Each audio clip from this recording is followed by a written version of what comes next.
Hey, I'm John Faye, and I'm going to be David Wannop's guest on his new show, The Key of H.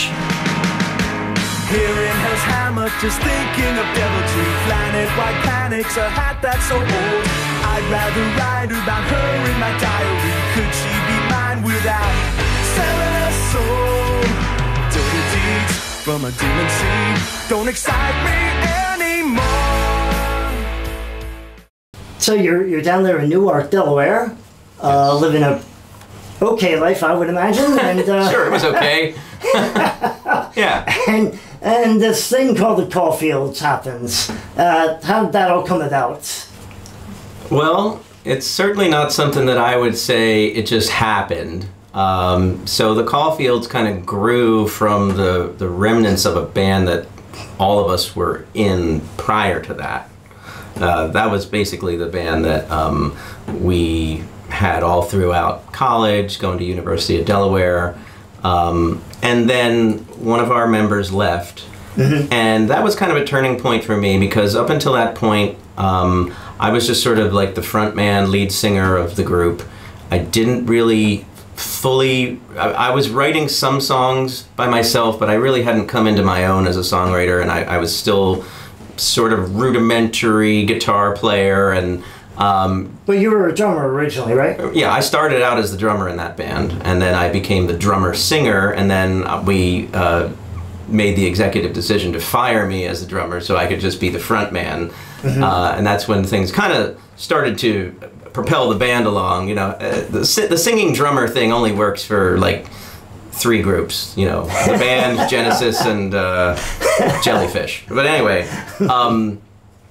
so as the years kind of progressed, I started getting a little better on guitar to the point where I could write my own songs completely on my own.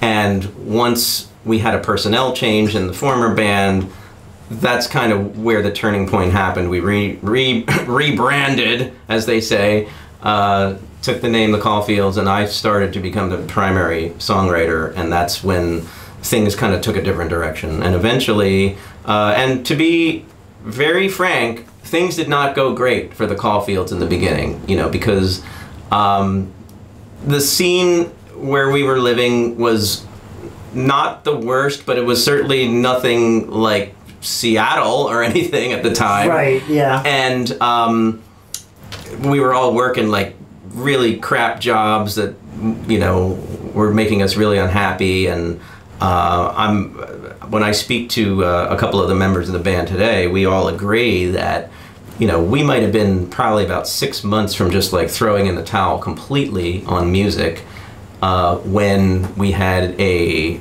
reversal of fortune, and we started playing shows in Philadelphia, opening for this guy Matt Severe, whose Mm-hmm. manager Duran Siegel took a liking to us. And once he started to help us out, a series of events resulted in our demo getting into the hands of an A&R guy at A&M Records, and oh God! Yeah. And then the piano. No, you should leave this in. You should absolutely leave that in. So the tape got into the hands of an A&R guy at A&M Records, who happened to originally come from our great state of Delaware.